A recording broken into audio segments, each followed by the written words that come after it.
Assalamualaikum, magandang gabi. Ito ang pasada alas 7 ng Bangsamoro Information Office. Maghahatid sa inyo ng balita at impormasyon sa Bangsamoro.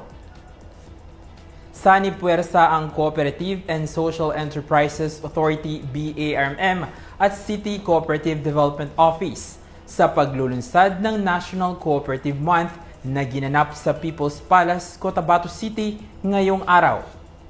Ang detalye sa report ni Farhana Cabalo. Cooperative Stronger Together Today for a Brighter Tomorrow. Yan ang tema ng National Cooperative Month ngayong taong 2024. Pinagtibay ng Republic Act 11502 na ideklara ang buwan ng Oktubre bilang National Cooperative Month. Bawat taon na naglalayong hikayati ng mga kooperatiba na magbago, makipagtulungan at magbigay ng inspirasyon, sustainability at pangmatagalang pagbabago sa lipunan. Bukod pa rito, binibigyang diin ng tema ang kahalagahan ng katatagan at pagtutulungan sa loob ng sektor. Binibigyan diin naman ni Cooperative and Social Enterprises Authority Executive Director Samsia Ibrahim ang kahalagahan ng paggunita sa Cooperative Month dahil mas nabibigyan pansin nito ang halaga ng kooperatiba sa rehiyon. Ang National Cooperative Month, it is a yearly activity of all cooperatives worldwide. Ito po ay tinalaga talagang October as month of cooperative. So we are here today in the City Hall, People's Palace, to celebrate the activity of the City Cooperative Office in the presence of our City Mayor Bruce Matabalaw to, alam nyo, i-lift up natin yung spirit of cooperativism with the cooperatives within the Cotabato City. Unang-una dito, pinapasalamatan namin yung CRMC, which is the multi-purpose cooperative millionaires corp sa Cotabato City, of having their presentation in the operation of their cooperatives para po magiging model sila ng ating mga small cooperatives na nag-ooperate na rin dito sa city. As usual po, I'm challenging all the registered cooperatives in the Bangsamoro region to please work hand in hand. Magiging self-sustainable kayo. Minsan lang tayong bigyan, pagyamanin natin yan. And have that spirit of, cooperation, teamwork, transparency, and management, commitment as well, and transparency for the operation of the cooperative. Let us have that trust within us to work, and please have that policy of honesty is the best policy in life.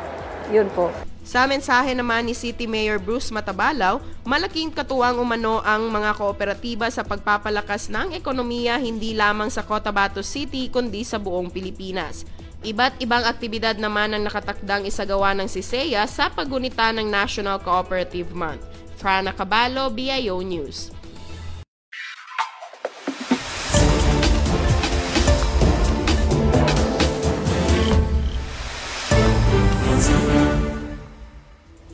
Isang huwaran at natatanging guro ang nagpamalas ng kakaibang pagmamahal sa mag-aaral na Bangsamoro at out-of-school children sa pamamagitan ng kanyang binuong biyaheng kaalaman advocacy. City Firods, Bangsamoro muna yan. Sino ang hindi mapapahanga sa taglay na dedikasyon ng isang guro mula sa Cotabato City? Isang guro na may malaking pagmamahal at pag-aaruga para sa mga mag-aaral at out-of-school children sa lungsod ng Cotabato. Kilalanin natin kung sino ba si Dr. Sadat Minandang. Assalamualaikum warahmatullahi wabarakatuh. Magandang araw sa inyo. Si Sadat B. Minandang ngayon kasalukuyan ay isang school principal, 1 ng Lugay-Lugay Central School ng Cotabato City Division, MBHT BARM. Ako ay bukod sa pagiging isang principal, ako rin ay isang street educator, nagtuturo sa mga bata na nasa lansangan and naghahanap ng mga bata na belong sila, identified sila sa pupils at risk of dropping out in school, yung mga batang matagal umabsent, mga batang bihira lang pumapasok sa paaralan sa Lugay-Lugay Central School. Hinahanap ni Biyaheng Kaalaman yun to encourage them para pumasok regularly sa klase ng araw-araw. At the same time, si Teacher Sadat din ay isa rin sa advocate at proponent ng Biyaheng Kaalaman na kung saan hindi lang yung mga out-of-school children, hindi lang yung mga pupils at risk of dropping out in school, kundi pati yung mga IP learners natin katulad ng mga badyaw, katulad ng mga bata na biktima ng iba't ibang karahasan, yung mga internally displaced children na sa iba't ibang lugar hanggang sa naaabot ni Biyaheng Kaalaman ay tinutulungan ni Teacher Sadat. So bilang isang guro, isang school principal, isang street educator at isang proponent ng Biyaheng Kaalaman as one of the innovations projects and Department of Education. At itong Biyaheng Kaalaman na ito ay nagpakilala hindi lang sa Cotabato City kundi ang buong MBHTE BARM at pinakilala niya ang buong Pilipinas. Kwento ni Dr. Minandang, nagsimula ang kanyang biyaheng kaalaman sa isang kariton at sa pag-asang magdudulot ito ng malaking epekto sa pagkatuto ng mga mag-aaral sa kanyang komunidad. Ang biyaheng kaalaman nung classroom teacher pa lang ako since 2017.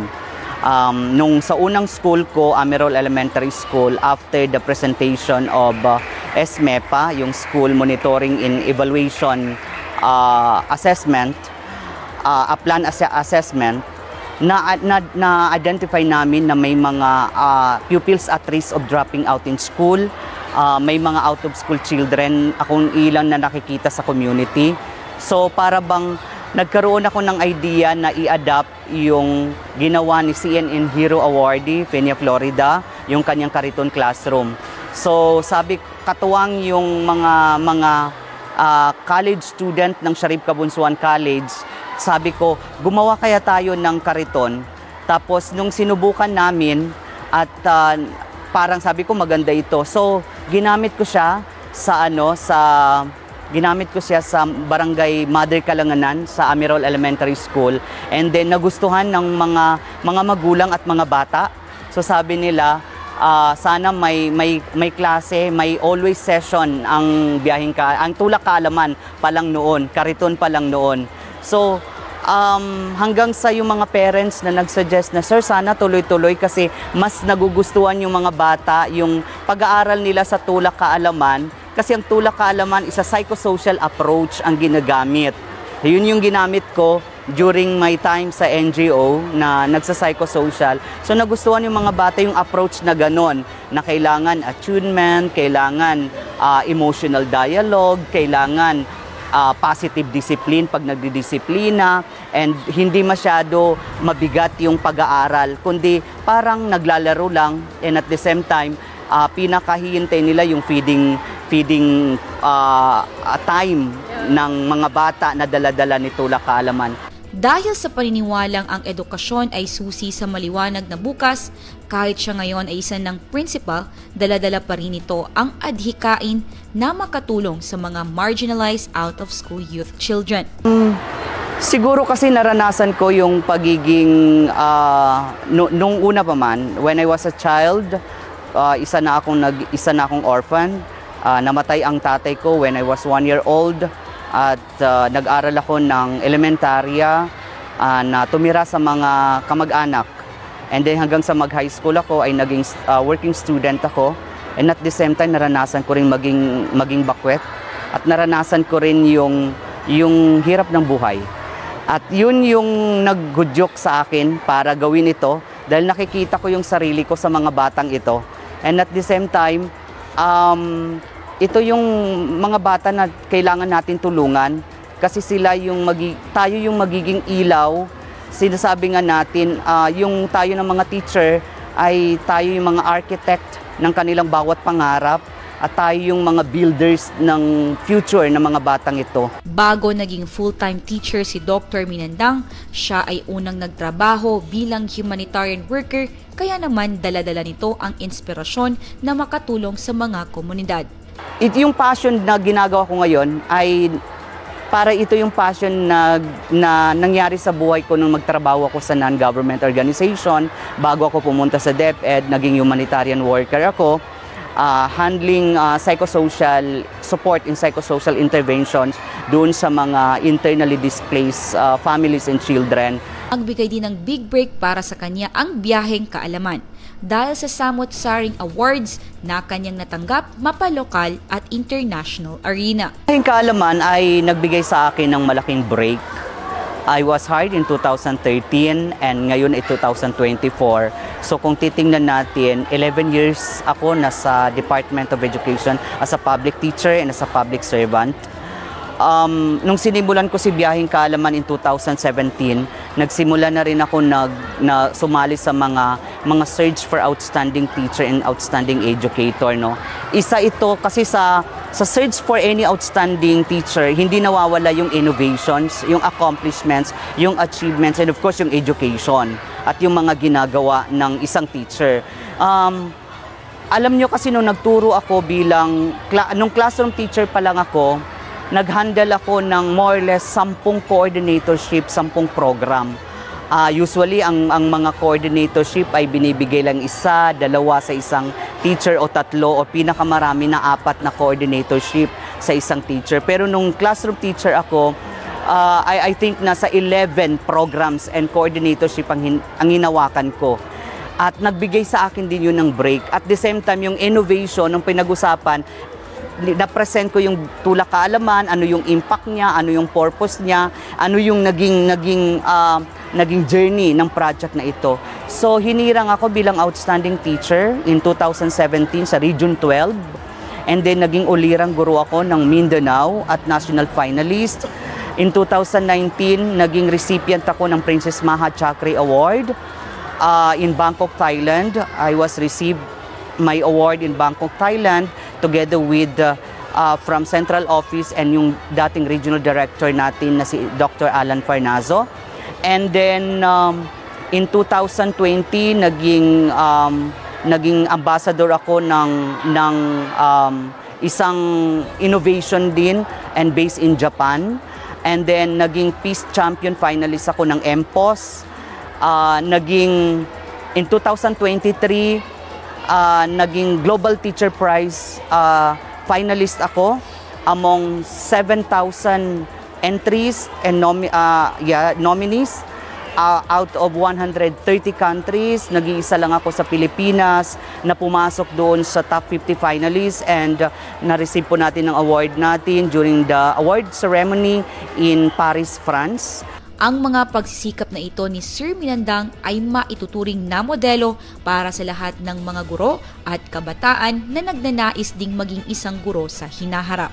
Umaasa si Dr. Minandang na ang bawat batang kanyang natulungan ay maging testimonya na kayang-kayang gumawa ng mga hakbang para sa ikakabuti at ikakaunlad ng kabataang Bangsamoro sa larangan ng edukasyon. Mula sa amin dito sa Bangsamoro Information Office, Happy Teachers Month, Sir Minandang, at isa kang kakaibang Samoro. City Firewood Sabdula, BIO News. Samantala, nagbigay ng stipend ang Ministry of Labor and Employment sa mga ustads sa Bangsamoro na kabilang sa mga benepisyaryo ng Bangsamoro Internship Development Program nitong October 9 sa Jamiat Cotabato at Institute of Technology sa lungsod ng Cotabato. Sa 163 na mga benepisyaryo, 34 dito ay mula sa lungsod ng Cotabato, 15 mula sa Maguindanao del Norte, 37 mula sa Maguindanao del Sur, 25 mula sa Lanao del Sur, 25 mula sa lungsod ng Marawi at 27 mula sa Special Geographic Area. Umaabot naman sa 16,879 pesos ang natanggap ng bawat benepisyaryo mula sa lungsod ng Cotabato at SGA. Samantala, 15,642 pesos naman ang natanggap ng mga mula sa Maguindanao del Norte, Maguindanao del Sur, Lanao del Sur at Marawi City. Sa kanyang talumpati, binigyang diin ni MOLA Minister Sema ang mahalagang papel ng mga ustads sa paghubog ng etikal na pundasyon ng mamamayang Bangsamoro. Inilarawan nito ang kanilang walang kapagurang pagsisikap na nag-aambag hindi lamang sa personal na pagunlad, kundi pati na rin sa kabuang pagunlad ng rehiyon at hinikayat silang ipagpatuloy ang kanilang marangal na gawain. Tiniyak ni Minister Sema ang patuloy na suporta ng MOLE sa pamamagitan ng mga programang tulad ng BIDP na naglalayong iangat at bigyang kapangyarihan ang mga guro para sa kapakanan ng buong komunidad ng Bangsamoro. Sinimula ng Health Committee ng Bangsamoro Parliament ang pagsusuri sa dalawang panukalang batas na layuning paunlarin ang mga ospital sa Maguindanao del Norte at Tawi-Tawi. Sa mga nakaraang linggo, masusing sinuri ng mga mambabatas ang dalawang panukalang batas na makakatulong sa pag-upgrade ng mga paggamutan sa Tawi-Tawi at Maguindanao del Norte. Ang BTA Bill No. 100 ay nagmungkahi ng pagpapalawak ng Datu Alawadin T. Bandon Senior Memorial Hospital sa Cebu mula sa pagkakaroon ng 10-bed capacity tungo sa 50-bed General Hospital. Layunin naman ng BTA Bill No. 246 ang planong i-convert ang Iranon District Hospital sa Iranon Provincial Hospital sa parang Maguindanao del Norte. Ayon kay MOH Chairperson Hashimi Dilangalen, nakatakdang makipagpulong sa mga pinuno ng ospital upang matukoy ang kinakailangang resources para sa epektibong serbisyo sa komunidad. Kasabay nito, tinalakay rin ang kasalukuyang estado ng mga sistema ng kalusugan sa rehiyon bilang gabay sa mga legislative agenda ng parlamento. At yan ang mga balitang tampok sa pasada alas 7. Para lagi pong updated sa mga kaganapan at impormasyon sa BARMM, i-like, i-follow at i-share ang official social media accounts ng Bangsamoro Government at bisitahin din ang bangsamoro.gov.ph. Sa ngalan ng Bangsamoro Information Office, ako po si Dato Norhamidin Dilangalen Mamasaingid, naghahatid balita sa ngalan ng Serbisyo Publiko at Moral Governance. Maraming salamat po, pagpalain Bangsamoro.